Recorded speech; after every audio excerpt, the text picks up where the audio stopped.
Ito ang DXDR 981 sa Dipolog numero 1. Tatak RMN. Kangit-ngit o mga suliran sa kalibutan, suliran sa mga kabataan, nagkadaiyang korupsyon sa katilingban, ug bisan sa atong simbahan, adiksyon o suliran sa droga, panagbahin-bahin sa katawhan, sa relihiyon o tinuhuan, ug uban pang mga suliran, unsay mga hinungdan ni ining tanan. Tungod niini nahimugso na tao kining tulumanon, lamdag sa kahitasan. Tulumanon nga muayag, mubatbat ug mutubag ni ining tanan. Uban ni ining inyong sulugoon, Silbert Dunduyano alias Veritas. Lamdag sa kahitasan! Lamdag sa kahitasan! Ang maong tulumanon, inyong madungog matag adlaw. Lunes hangtod Sabado sa may alas 6:30 ngadto sa alas 7 sa gabi. Ug sa adlawng Domingo, alas 2:30 ngadto alas 3 sa hapon.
Unsa man ang sistema sa pangagamhanan nga maogyoy atong gipaabot nga atong hiusahan.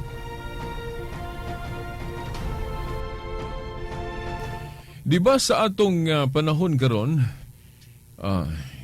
ubay-ubay man o nagkadaiya mang sistema sa pangagamhanan nga atong kanabang gihiusahan o gani dili man ta magparehas kay naay mga igsuon nato nga ang ilang gusto nga pangagamhanan kanang gitawag nato komunismo o komunista. Ang uban doon na po'y muingon nga kanang parliamentary og ang kuan gyud ang sa ako lang nahibaw-an ang common kaayo nga gusto sa tao nga pangagamhanan nga medyo ingnon talang matahom nga pangagamhanan kay daghan ang ganahan. Unya anindot po kaayo kining gitawag nato og demokrasya, no? Ngano man kay diha sa demokrasya nga pangagamhanan kanang naa man gyoy kagawasan, no? Gipahari gyud ang gagawasan. Mura ba o kinibang Dios ba nga naghatag og freedom o free will sa kanabang tao. Kung unsay iyang pilion, makahimo siya. Unsay iyang ganahan, no? Wala siya pugsa, no? Wala siya bang mura ba o robot, no? Nga giprogram nga maoro gyud na iyang mahimo. Tungod na sa gasa sa Dios sa kanang gitawag na to free will o kabubutong gawas nun nga makapili ang tao. Mo man na ang sistema sa demokrasya, no? Dili ba kana bang usar ka tao mo iga sani? Gabuot. Nginana. Sumuna no tua gipahari nato ang demokrasya. Pero kini bang demokrasya mao ba gyud ni ang kana bang pangagamhanan nga mao gyud gipaabot o mao ba gyud ni ang gitudlo sa atong pagtuo kung maghisgot ta og pagtuo sa Dios? Sa atong reflection no, pamalansi sa atong pagtuon sa atong pagtuo, kining demokrasya ni aranino gitugot. Unya di man ni dautan, okay maayo man ni. Gitugot sa Ginoo nato diri sa kalibutan. Sa panahon diin iya lagi tang gitagaan o kagawasan. Pero kining sistemaha sa pangagamhanan, kuan ni siya tawhanon. Tawhanon kay kung ato kung tanaw ng Biblia, kung atong ipangutana nga kanang sistema sa Dios sa pagmando, kanang iyang pangagamhanan, demokrasya ba na? Well, makaingon ta nga dunay prinsipyo sa demokrasya nga anaa, pero lahi gyud ang sa Dios. Kay ang sa Dios gitawag man nato nagteokrasya, no? Dili na siya demokrasy. Demokrasy na diri sa tao, iyan ang gitugot kay maayo man pod unya naapod siya kana bang relation o murabag naabay common na ay naa sa demokrasya nga naarapod sa teokrasya. Now ato sang ihulagway unsa ning teokrasya o theocracy sa English. Now ang theocracy by the way asa na gikan ng pulunga. Kanang teokrasy gikan na supulong theos, Grego na. Theos, Grego na nga pulong, buot po sabot ana, Dios. Muna, theos, Dios. Sa Hebrew ana, Elohim. No? Sa Grego, theos. Muna siya nga, ug moingong kag teokrasy, buot po sabot, Diyos nun nga pangagamahanan. Muna ibut po sabot sa teokrasy. Now, dili na siya pareha sa demokrasy kay sa demokrasy tawhanon man. Kung unsa ang atong pangagamhan ng tawhanon mao na. Mao na ug unsa na no. Ang teokrasy ang gibasihan yun sa pagmando nga pagbuot ang pagbuot sa Dios. Whereas sa demokrasya mahimong tawhanon maingon ta nga pananglit ug unsay gustoan ng gobernoha sa tao nga pangagamhanan unya dili istrikto dili para sa anang komunismo no ingon na tao man ang kuan silbing inventor tao man ang naghimo sa sistema o tao man ang nagbuot nga gitugtan lang sa Dios di ba? So mao nay kalainan sa demokrasy o teokrasy kay sa teokrasy ang gamando ang gihimong mo'y gigikanan sa unsay dapat nato buhaton kinsang pagbuot mo'y angay matuman ang Dios. Mao na sa teokrasy. Pero sa demokrasy maayo man na pero ang gabuot tao. O mahimong ang tao pod nga iya pong mukuha pod siya og kahibalo nga gikan sa Dios pero sa kinatibuk-an gyud iyag yung desisyon. Tao gyud na nga desisyon. Na mahimong dili niya tumanon ang sa Dios. O kung paminaw niya nga dili man ako pod kaya ning uban nga gusto sa Dios. Parehas anang contraception na. Sa atong pagtuo bawal magyud na para sa abortion. Sa atong pagtuo sa Dios bawal na.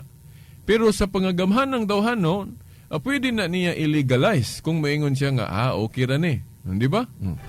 Demokrasya gihapon, demokrasya na ikagawasan tas paghimo pero dili na siya under sa theocracy form of government kay kung mayong kag theocracy ang pagbuot o kagustuhan man gyud sa Dios mo'y matuman. Okay, so ako no, kung mangutana mo na ko unsa man gyud ang gipili na akong sistema sa pangagamhanan. Ako mong sultian dili demokrasya ang akong principle nga gituhuan, no?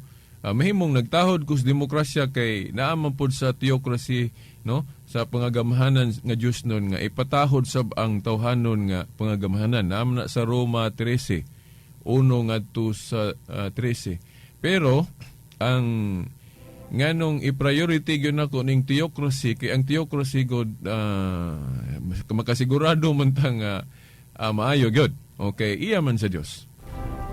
Dili gyud mapaltos ba, walay mga kasipanan, no? Although kining theocracy ang Dios may nagbuot, pero ang iyang gihimo nga mga opisyalis diri sa iyang pangagamhanan diri sa yuta, tao ra pod gihapon, pero sa gihapon sa atong tawahanon nga gobyerno, no? Pero ang lahi lang aning theocracy kay ang gipaningkamutan nga mao gyud tumanon ang Dios. Mahimong masayop ang mga opisyalis diri nga iyang gipili nga para sa nga atong mga pari, obispo, kardinal, Santo Papa. Kanang Santo Papa mo man na ang katungdanan ni Pedro nga gipuli-pulihan, no? Sa atong mga Santo Papa kay ang katungdanan kung mabakante doon na magimupuli sumala sa buhat 1:20. Oh no. Mahimong dunay mga dili maayo sa pangagamhanan sa Dios diri sa yuta, pero dili ang Dios mo'y hinungdan, kundi ang tao na nga gahupot sa maong katungdanan. O ingon na ang iya ng sipyat personal, no?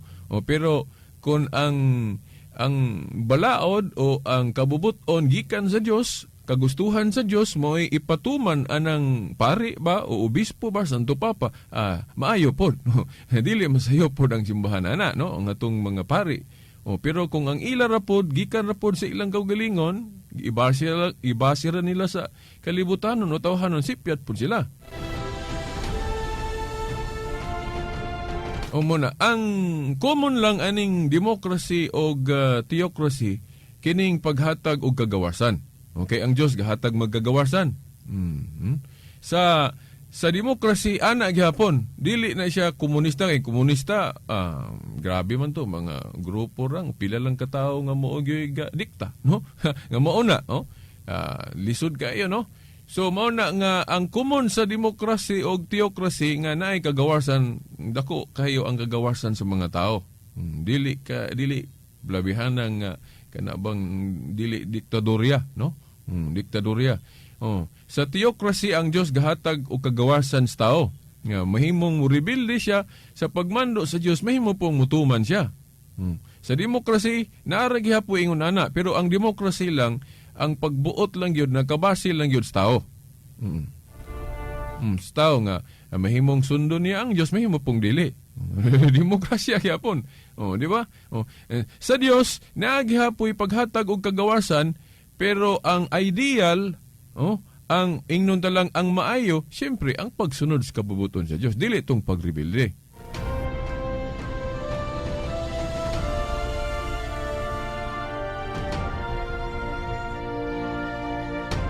Nakaroon ng atong ihulagway ninyo pag-ayo kining theocracy, form of government. No? Kining demokrasy, kay balo naman dani. No? Now, kining demokrasy, gitugot ni sa Dios nato ni ining panahon na karon sa kalibutan, kay siyempre, iya pa man pong gitugdan ng gobyerno nga tawhanon. Pero ang ato lang pong isugyot ninyo kung magdemokrasy ta kay gitugot man ni sa Dios, maayo ra man pud ni nga unta kanang atong demokrasy dili pud unta sungagon ng theocracy ba. Kana bang pagagamhanan sa Dios? Kana bang aduna untay mutual maayo nga relationship nga ang demokrasy motahod sa balaod sa Dios, pangagamhanan sa Dios, o ang pangagamhanan sa Dios gahatag man gyud pod og kagawasan, gahatag man pod og otoridad sa gobyerno kay gani katong gipangutana si Kristo o katubang isyu mahitungod sa unsa man nga mubayad ba tag buhi sa gobyerno o dili. Nagipasabot mas Ginoo nga tahuron gihapon ang gobyerno sa tao kay nag-ingon man siya nga ihatag ang sa emperador ang iya sa emperador, pero ihatag pod ang sa Dios ang iya sa Dios. But pasabot mutahod pud ta sa pangagamahan ng tawhanon kay gitugtan man na sa Dios na sa Roma 13, no? Muna nga mubayad pud tag buhis, mutuman pud ta sa mga balaod sa gobyerno nga wala masupak wala masupak sa balaod sa Dios na unta. Pero kining demokrasy lagi nga pangagamahanan tungod kay pwede ra man pod nga dili subayon ang unsay gusto sa Dios kay usahay mo musungi man gid siya, mo nang dili kay ko maingon ko nga fully kasalig aning demokrasya sa tao. kay mahimo mang sungagon ang Dios, di ba? O naamang gali para saan ng divorce. O ato man ang na may mga gobyerno nga gaalaw sa divorce nga sa Biblia sa atong pagtuo. Now, mayong gay kag pagtuo para nako usa ra gyud final arbiter diri syuta ang gipili sa ni Kristo katong mga apostol nga iyang gi-organize ingon nga simbahan, ingon nga iglesia. Dayon si Pedro mo iyang gihimong silbing presidente o prime minister. Dayon mo na nga kanang katungdanan na dunay mo puli ana unya wa man gyud laeng nakita na ko na sa history mo ra man ang katungdanan sa Santo Papa gikan ni Pedro. Mo na nga para nako sa akong reflection sa pagtuon ang pangagamhanan sa Dios nga theocracy nga diri sa yuta makita na to mo ning gimanduan sa atong mga Santo Papa. Kining simbahan nga Katoliko. Now, medyo sakit ni paminahon sa mga dili Katoliko. Pero wa ko'y laing choice. Ako man yun ning itudlo diri mo tuomog sa dili, nagrespeto po ko sa inyong baruganan, pero mao ni akong reflection kay ako manggod po'y gadala aning programa Lamdag sa Kahitasan, no? Pero dili ko moingon ninyo nga tuhuin ninyo kay sa akong pagtuo nga theocracy dili man pud ko mamugos. So kay ang Dios gani gahatag ninyong kagawasan mo bitong nakahimo mog inyong kaugalingong religion kay ang Dios gahatag ninyong kagawasan pero kung moingon kag asa man joy mas maayo sundon siyempre katong gusto sa Dios, oh? Pero ang Dios dili pud mamugos kung dili pud ta mosunod, di ba? Mao na nga ang theocracy mao na ang Dios mo'y gabuot. Then diri sa yuta magpili man po na siyang tawo nga himuon niyang labaw nga sa iyang pangagamahanan parehas panahon ni Moises. Si Moises mo'y silbing gihimo niyang spokesman, oh? Diya sa Exodus 7:1 iya pagaling giingnan si Moises nga Moises, himuon ko ikaw ingon nga Dios sa tubangan ni Paraon. Na dili man to Dios si Moises pero kanong giingnan man siya anak sa Ginoo. Aron nga unta tahuron nila ang opisina o katungdanan ni Moises ingon nga silbing spokesman siya sa Dios. Amo na kinahanglan ang mga Israelita sa una mutuman niya parang doon na gayuntay panaghiusa. Pero the moment gali nga ang tao dili na mosunod aning otoridad sa Dios diri syuta sama ni Moises, diha dayon kaguliyang dili dayon maayo ang mahitabo. Unya diri sa bag-ong kasabutan, no, diri sa New Testament, ako kung maingon galitag panaghiusa nga gustong hiusahan nato sa Dios, away lain yun natong hinuktukan nga mopokus ta. No? Well, kining sa gobyerno ayuhon gihapon nato na kay gitugtan man ta sa Dios, pero ang labaw natong tutukan nga panaghiusa kanang panaghiusa nga gitukod sa Dios diri syuta nga siya gyud mo'y silbing gamando na mao ning simbahan. Kay mao man na sa Hebrehanon 1:1 ngadto sa 2 unsa may giingon diha nga sa daang kasabutan nakig-istorya ang Dios pinaagi sa mga propeta pero sa bag-ong kasabutan o kaulahiayng mga adlaw nakig-istorya ang Dios pinaagi sa iyang bugtong anak nga si Hesukristo. So giunsa man na pag-istorya ni Kristo nanudlo siya dayon kahibalo man siyang di magdugay kay halad man siya sa mga kasalanan nato mo na nga patyon siya.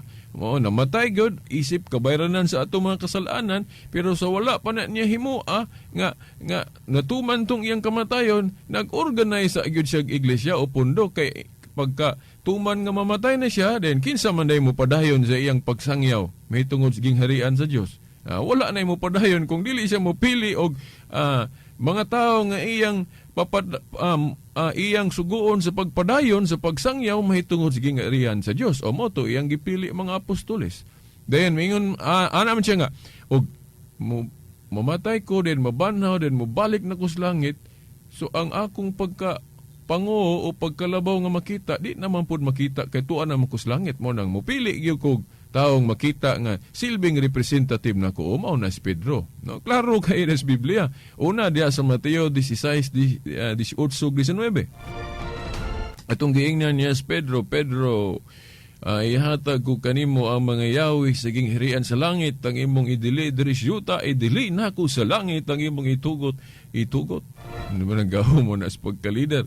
Mo na iya man na sa ni Kristo kay siya ko'y otoridad. Pero nganong iya man ang gisago ng otoridad ngadto ni Pedro. Unya wala pa gyud na automatic po dayon nga ni tawag na nga kuan dayon gibuhat dayon unsa na ni Pedro sa dihang giingnan siya ana nga ang mga yawis gihiran sa langit itugyan nako nimo og ang imong idili diri sa yuta idili nako sa langit among itugot dayon pagsulti sa Ginoo ana ni Pedro wala pa din siya mo assume nga siya na dayoy silbing mudumala kay naa pa mas Kristo. Pero katong pagkamatay na ni Kristo din nabanhaw then hapit na siya mo saka sa langit adito na gi-turn over na gyud ng gahuma ni Kristo ni Pedro. Klaro na kana nang sa Juan 21:15-17. O katong giingnan si Pedro ni Kristo nga, Pedro ati man na ang akong mga nating karnero. Pedro ati man na akong mga karnero. Pedro ati man na akong mga karnero. Nganong tulo man na? Nate, karnero. Nganong gisubli man po ning karnero? Kay tulo man ka klase ang kanabang katawhan o karnero sa Ginoo diri sa taon sa man kanang nate nagsimbolo na sa mga bata pas pagtuo sa to pa dili pa hamtong dayon ang siyempre naapoy hamtong dayon sa hamtong duha man ka klase ang hamtong sa to pa kanang mga dagko na sa pagtuo dili bata no duha ka klase ang but pasabot duha ka klaseng hamtong ministerial ug non-ministerial kanang ministerial mo na sila mudumala gyud mudumala o kanang giordinahan sa atong panahon ron mao na mga pare og obispo mo na sila ministerial kay naa man gimudumala then sila pud nga gadumala na pud sila mas labaw nila o mao na Pedro lagi nasa Juan 21:15 ngadto 17 no kay kana yung tahasa katungdanan nga gisangon ni Kristo ngadto ni Pedro iya man ang katungdanan kanang usa ka panon ubos usa ka magbalantay di ba kanang sa Juan 10:16 usa ka panon usa ka magbalantay kinsa man ang usa ka magbalantay diha labaw man na si Kristo man gipasabot ana unya kana nga tahas nganong kanang tahasa nganong iya man ang gitugyan ngadto ni Pedro no kanang Juan 21:15 ngadto 17 pag turn over na sa katungdanan nga gisangon ni Kristo nga to ni Pedro nga iya nang gipasidaang daan sa Mateo 16:18 ug 19 katong naingon siya Pedro ihatag ko kanimo ang mga yawi sa ginghirian sa langit ang imong idili diri sa yuta idili nako sa langit ang imong itugot o kanus ama na gi-assume ni Pedro dili pa katong buhi pas Kristo dili pa pero giingnan na siyang daan kay si Kristo may laki mo andam kay balo siya nga inig kamatay niya mabanhong balik sa langit nakita man day mo padayon diri sa yuta may laki ang Ginoo sawa pa na mahitabo iya naghitukod na siya simbahan nagpili na siya daan sa mga apostoles nga sa mo na silbing mga obispo sa ato aron obispo man na kay sila may sumusunod sa mga apostoles gipili niya mga apostoles din iya po dahil gipili kinsay mas supremo. Umotos Pedro lagi. Klaro. Peras mo na ang kanagong mga apostoles o katungdanan ni Pedro ang kaparehas ana sa panggobyerno sa tao kanang atong Supreme Court. O nga, di ba, sa Supreme Court na to, mga puros na panguna sa hustisya na, mga justices kanang mga membro diha. Pero naay mas labaw kanang gitawag og Chief Justice. Di ba? Sa mga apostolis ingon ana pod.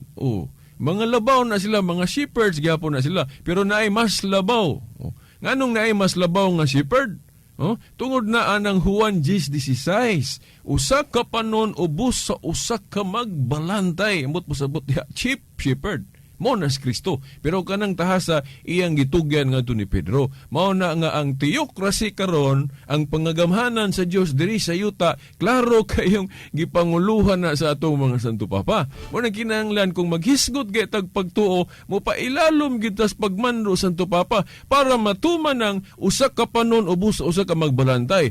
Failure to observe this, ang atong kapakya sa pagtuman ani mao nang padayon gid tag panagbahin-bahin. Mao ni nahitabo ron sa atong kalibutan. Kay kitang mga tao diri sa demokrasya, pagkadaghang senador, congressman, mga mayang laki, mga doktor, mayo kayo sa kanang mga professional kayo, pero wala sila magtuo nga ang simbahan mo'y silbing final arbiter diri sa Dios diri sa yuta. Di sila matuo ng Mateo 18:17. nga kung doon na kunay mga bingkil, doon na mga kasamok, doon na mga husayon, iadto sa simbahan. Simbahan may pangutanon. May ngono, kung sa'y sakto, unsay dili. So, ang final arbiter sa pangagamhanan o theocracy diri syuta ang simbahan, dili gani ang gobyerno sa tao. Mas labaw ang theocracy form of government kaysa democracy form of government. Ano gitugta na sa Dios kay maayo man pud, pero para nako dili yuta kasalig tibok ana kay ang pangagamhan ng tawhanon tao kung gabuhot. So posibleng masipyat. Labi na kung iyang sungagon ang pagmando sa Dios nga mao nang dumala sa mga Santo Papa. Pero di ko moingon nga personally dili masayop nang naa sa simbahan kana atong mga Santo Papa kay sa history naamo pa yung mga Santo Papa nga mao to kinabuhi. Pero dili noon kayo daghan ikumpara sa buutan kay pipilar ra man na kalugas na sa history nga mga badlungon nga Santo Papa. Isagaran maayo man. Pero ang maayo diha ato naman ang nakatunan diri sa tulumanon ang faith and morals dili ng personalan sa mga pari na to, Santo Papa, kay personalan, masipyat na sila. Pero sa faith and morals, dili sila masayop, kay naa ang Espiritu Santo gagiya, parang dili masayop sa pagpanudlo. Mao na nga, sakto ginang tudlo sa simbahan, mayon nga, dili ng pangawat, panulis, pangabit, corruption. Sakto yung simbahan na, kay kuan man na, giya man na si Espiritu Santo. Pero mingon ng pare nga, di ta matuwa ng atong katikisim, mangawat na ta, manulis na ta, wang po'y pare sigurong tudlo na.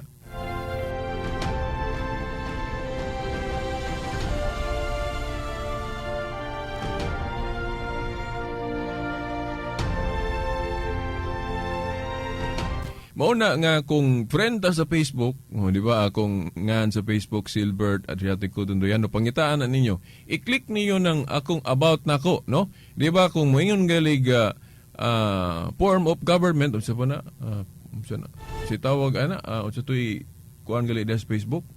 Really, nalimot ko. Basta kay na, mayong kanang panggobyerno gani. Di ba ang akong gibutang diya theocracy dili democracy? Pero gatahod ko sa democracy kay gitugot man na sa Dios samtang iya pa ning gitugot ning tawhanon nga gobyerno. Kay lahi man gyud po ng tawhanon nga gobyerno og Dios nga gobyerno. Muna ingon nga lahi ang simbahan, lahi po ang gobyerno sa tao. Pero og papilion ko asa may mas labong tuhuan ako, siyempre ang simbahan kay mo man na ang pangagamhanan sa Dios diri sa yuta.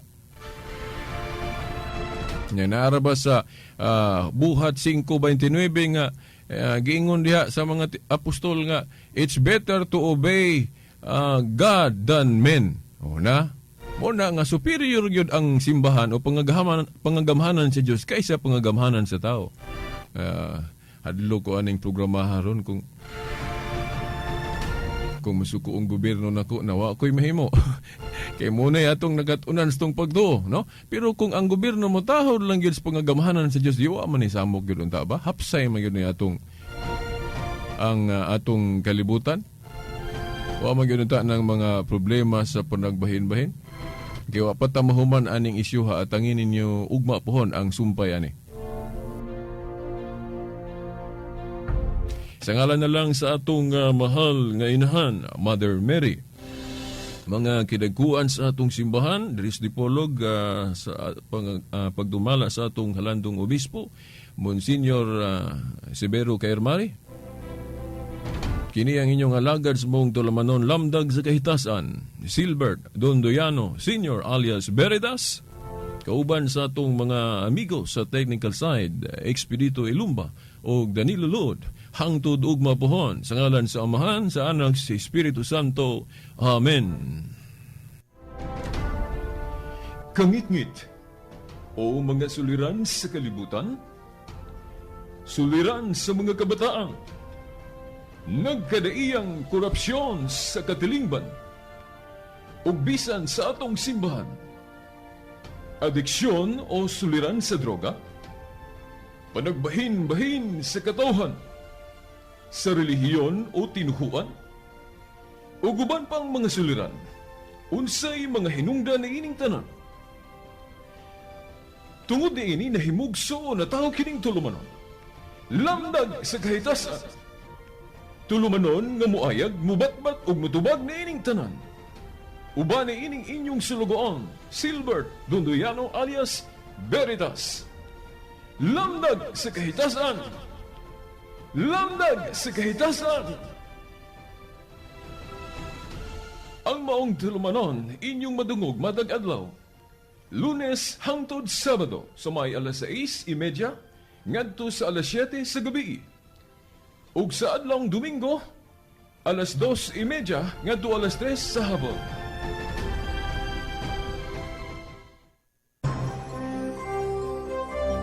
Ito ang DXDR 981 sa Dipolog, numero 1. Tatak RMN.